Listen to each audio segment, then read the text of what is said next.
absolute value function, or well, equations, we'll start off with those. We'll get to functions later. When we talk about an absolute value, we're talking about the distance that that number is away from zero on the number line. Right? There's functions in the calculator that'll do that for you, but we'll talk about that in the future. For now, it's more of an algebraic approach. All right, so a little blurb for any non-zero absolute value. There are exactly two numbers with that absolute value. For example, both 5 and -5 have an absolute value of 5. And that's stuff that you've seen before. You know, like if I say, what's the absolute value of -7? Hopefully you would say 7. Right? Most people look at it as we're just going to drop the negative. But in terms of solving an equation, you know, as you see below, it's a little bit more involved. All right, so if you have an absolute value equation in the form of ax plus b equals c, where a, b, and c are constants,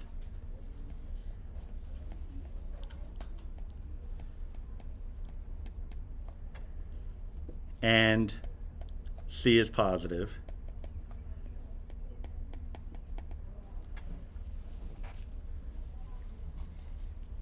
what you're going to do is take whatever is contained within the absolute value brackets, set it equal to the negative value of c, and also set it equal to the positive value of c, and solve. All right, so what that means is take this expression here, the ax plus b, I'm going to set that equal to negative c, I'm going to set it equal to positive c, and solve for x. Bless you. All right, and solve for x. All right, I'll try to make it a little bigger.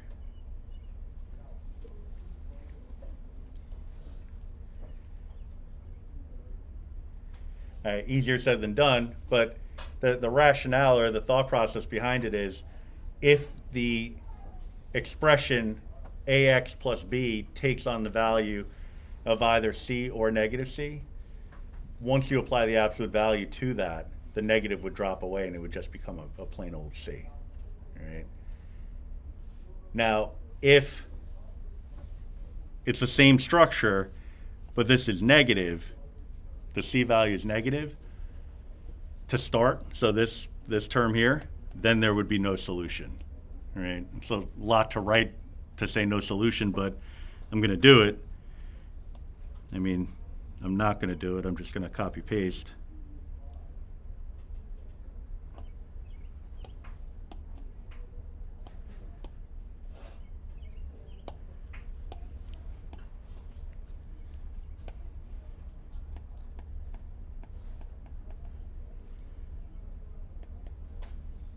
Then there is no solution.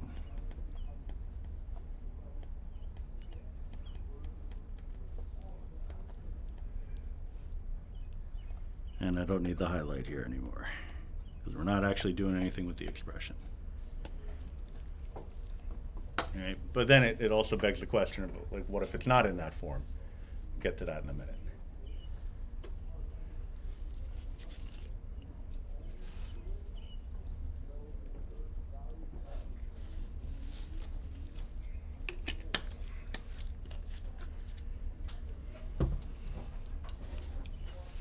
All right, so if you have an expression, basically a linear equation, linear expression, that's part of an equation inside an absolute value bracket. If it's equal to some positive number, then you could solve it. If it's not, if it's equal to some negative number, then you're not going to be able to solve it. All right.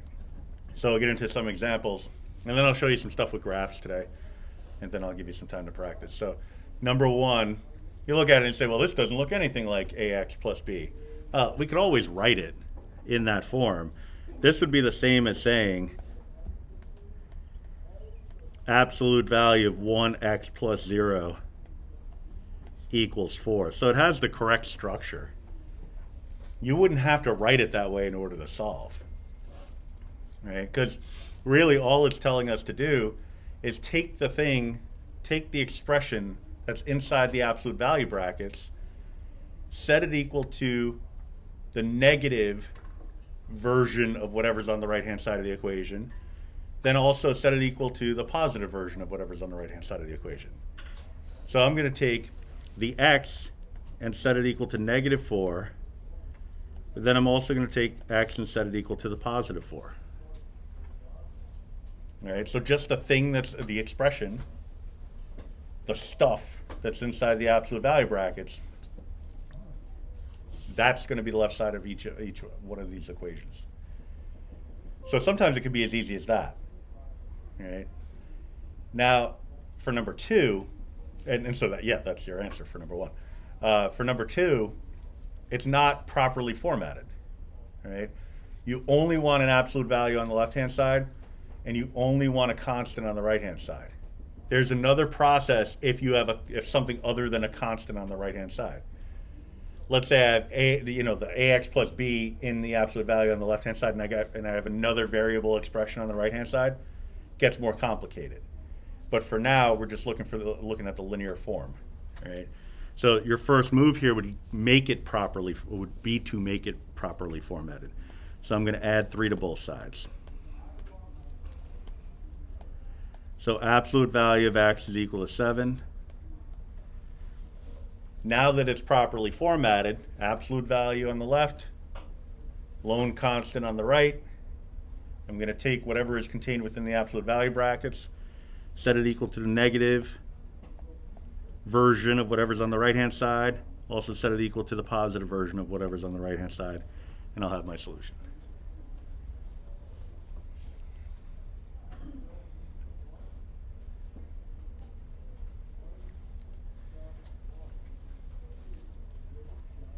Number 3 is properly formatted. We have only the absolute value on the left side of the equation, only the constant on the right, so I can get right to it. Take whatever is contained within the absolute value brackets, set it equal to the negative version of whatever's on the right-hand side of the equation.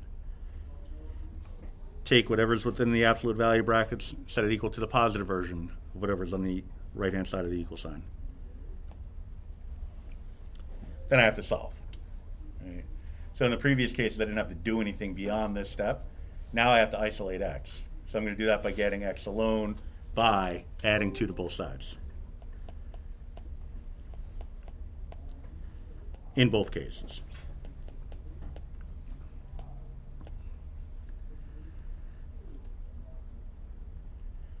So I'm looking at x is equal to a negative 6 or x is equal to a 10.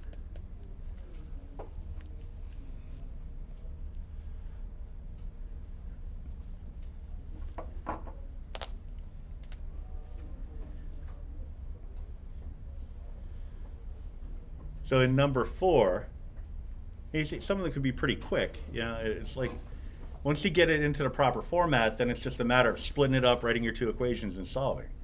All right. So in number 4, it would be properly formatted if that 4 wasn't there. So let's get rid of the 4. I could do that using my division property of equality. Divide both sides by 4.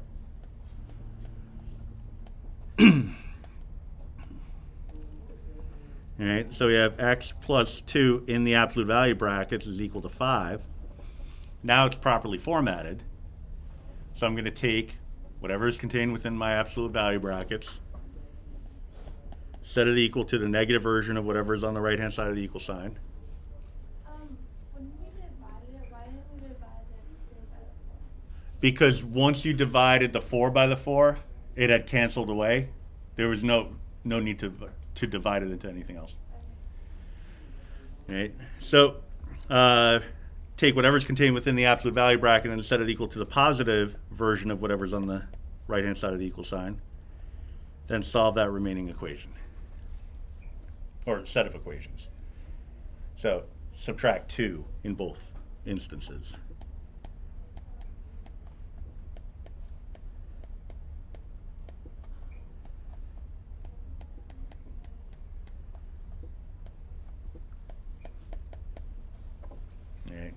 So in each of these cases, you get something, unique brought to the party.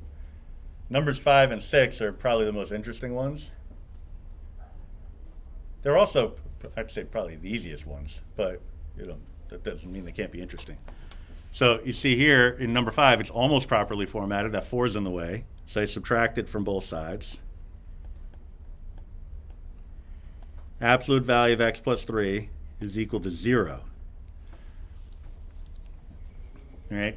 So in the blurb above where I gave you the notes, I told you what would happen if C was positive, and I told you what would happen if C were negative.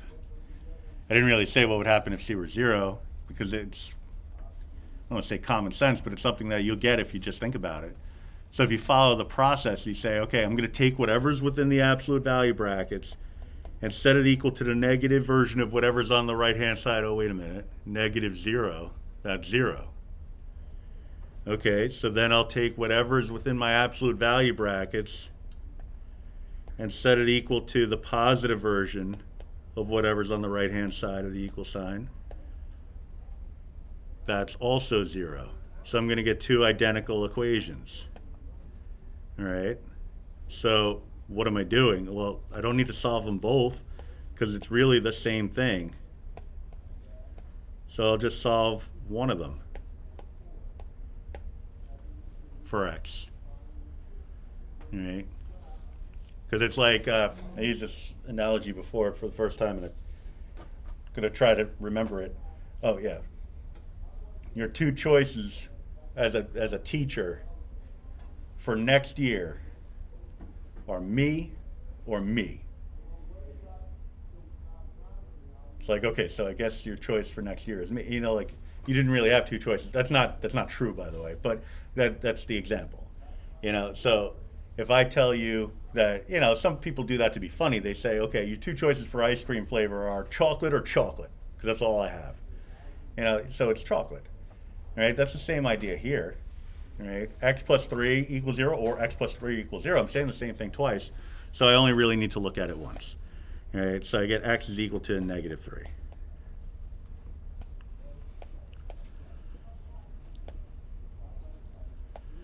All right. Now the last one, I need to get it properly formatted. Things are all out of whack. So I'm going to subtract the 8 from both sides. So I get negative 3 is equal to the absolute value of x plus 2. It really doesn't matter if the absolute value is on the right-hand side or the left-hand side. I just like having it on the left-hand side just because we're only working with equations now, but when you work with inequalities, so greater than, less than, and all that, it will sort of matter what side the absolute value is on. So I like to get in the habit of putting it on the left. But this is one of those instances where the right-hand side is negative, so that tells me that there would be no solution. Okay? Because there's nothing you could put in for x that'll make a result of negative 3. Let's say I put in a negative 5. Negative 5 plus 2 is equal to negative 3, but the absolute value of negative 3 is equal to positive 3, not negative 3. You can never take the absolute value of a number and get something negative as a result. All right? So at this point, you'd have to call it and say, there's no solution. There's no way this could happen. All right? And I'll show you, as we go forward in the unit, I'll show you how to get this graphically so that you can confirm your answer. Because, it's unfortunate, but if you use the approach that we were working on for the last several problems that you got in the habit of thinking about, maybe you're feeling pretty good about, you're like, oh, I can do this. And then you do it for this problem, you'll get an answer. You'll get two answers. If it's a multiple choice question, those two answers might be part of the choices. So you get it wrong, and you think you're right, and that's terrible. Right? Although, in those instances, no solution should be an option. Whenever I see no solution, I don't automatically think that that's the answer, but I think, okay, I got to be on guard here, because they don't always put no solution as a choice. So I got to be on guard for whether or not that's something I should be looking at. If they don't put no solution, what would they choose? Then it couldn't have been a question like this. There must have been a solution to it. Yeah, so it would have to be something where there's a positive number on the right-hand side. Right. All right, we're going to skip over the practice for now. You'll come back to that because that'll be your assignment. So we're going to hop real quick to page 3 and just do those graphs real quick at the top. I've been made aware that the ones at the bottom are completely not visible on your paper, so we'll deal with that tomorrow. Also, I just added this in today. I'll take that as a typo from somebody. All right, that's the parent function of an absolute value graph. All right, so what we want to do is graph and transform absolute value graphs. Now, if you understood how to graph and transform parabola graphs or quadratic functions, then you're going to get this pretty easily because it's very, very similar. In fact, I kind of look at this as kind of a straightened out version of a parabola, which is why I like to teach this after I teach parabolas.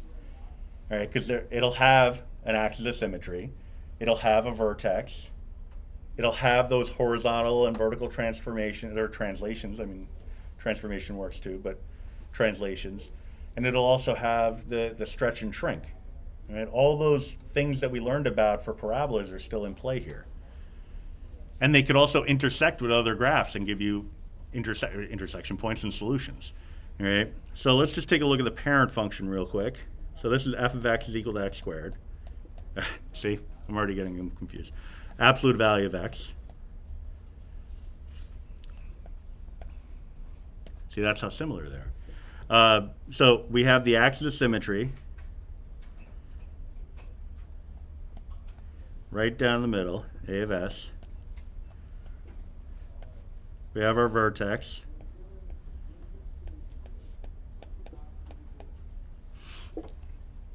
Okay. And every point on one side of the axis of symmetry has a reflection to the other side of the axis of symmetry.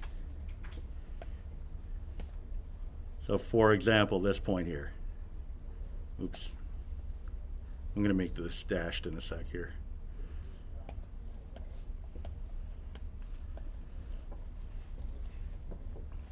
All right. So the parent function, f of x is equal to the absolute value of x, is the same as f of x is equal to 1 times the absolute value of x minus 0 plus 0.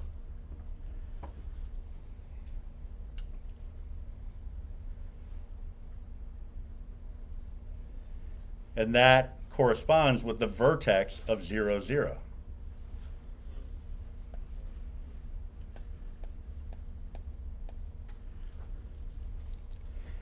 The a value represents, well, you think about for a parabola, it gave the stretch or shrink. If it was 1, there was no stretch or shrink from the parent function. It gave a reflection over the x-axis. If it was positive, there was no reflection. If it was negative, there was a reflection. All right?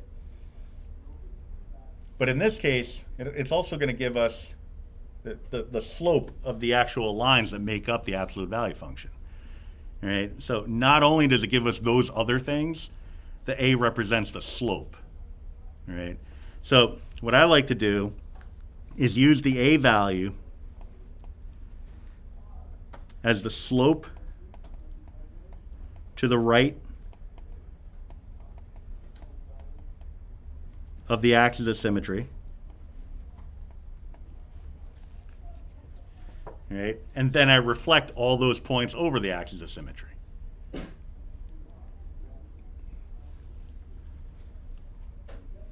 And then I'd have my graph.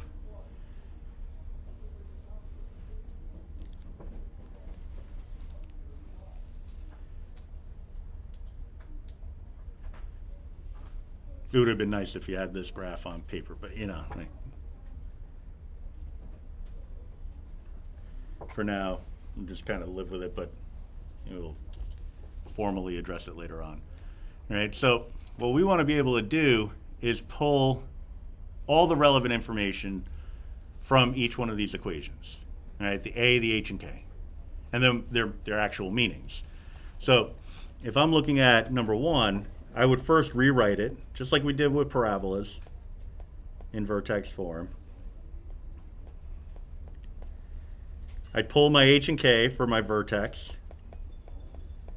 For a parabola, the number inside the parentheses, we flipped its sign. If it was negative, it became positive, and vice versa. Same deal here, except they're not parentheses, but they act like parentheses, the absolute value brackets. The number inside the absolute value brackets, we flip the sign. So that becomes a positive 2. Then we have a negative 4. The a value is equal to a 1. And I really, actually, at this point, I have enough to create my graph. It's going to be super easy, barely an inconvenience. So I'll plot 2, negative 4. So anything along this vertical, I'm going to make it dashed, but I got to make it solid and then erase first. So just kind of one of the drawbacks of this app, but I like it in every other regard. I'm going to make it red anyway.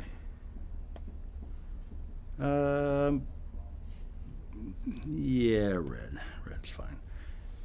All right. So starting at my vertex, I'm going to count off a slope of 1 to the right. So slope to the right of the A of S. All right, so starting at my vertex, slope of 1 would be up 1 over 1 to the right. Bless you. Up 1 over 1, up 1 over 1, up 1 over 1. I'm going to reflect every one of those points over the axis of symmetry. All right, maybe I'll just reflect the first 2 until I get a sense of the trend and go from there.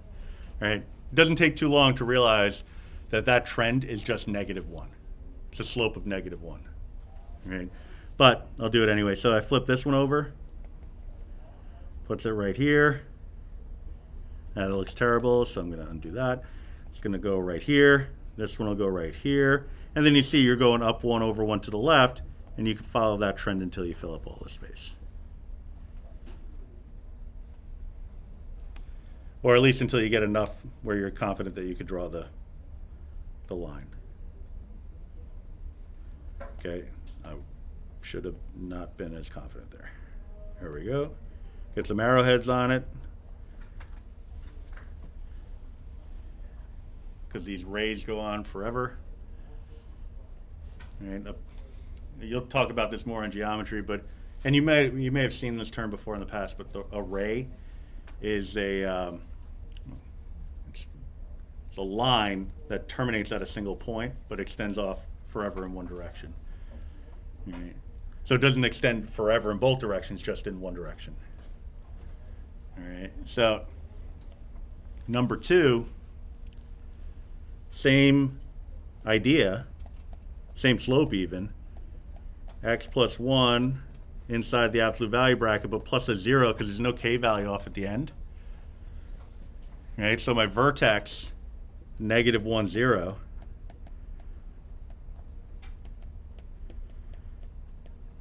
But we still have the same idea in terms of slope. So we're going to have the same shape of the graph. Up 1 over 1 to the right, which means up 1 over 1 to the left.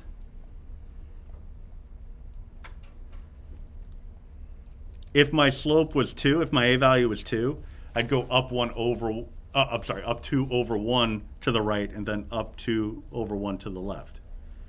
All right. We'll get to differing slope values in the future, but for now it's just a slope value of 1.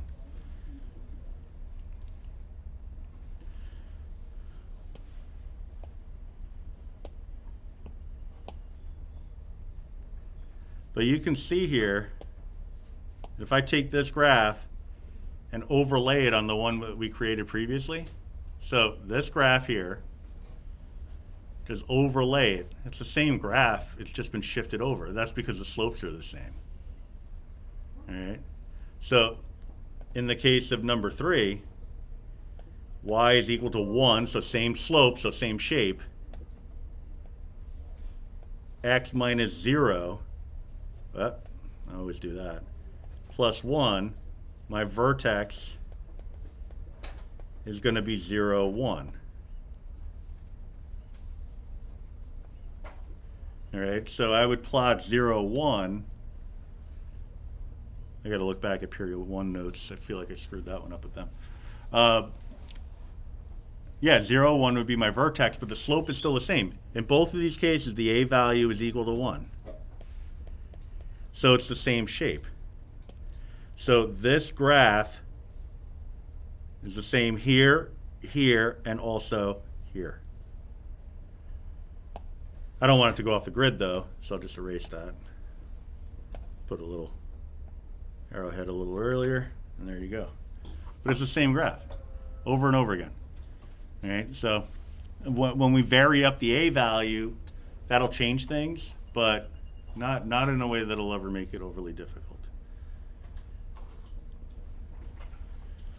All right.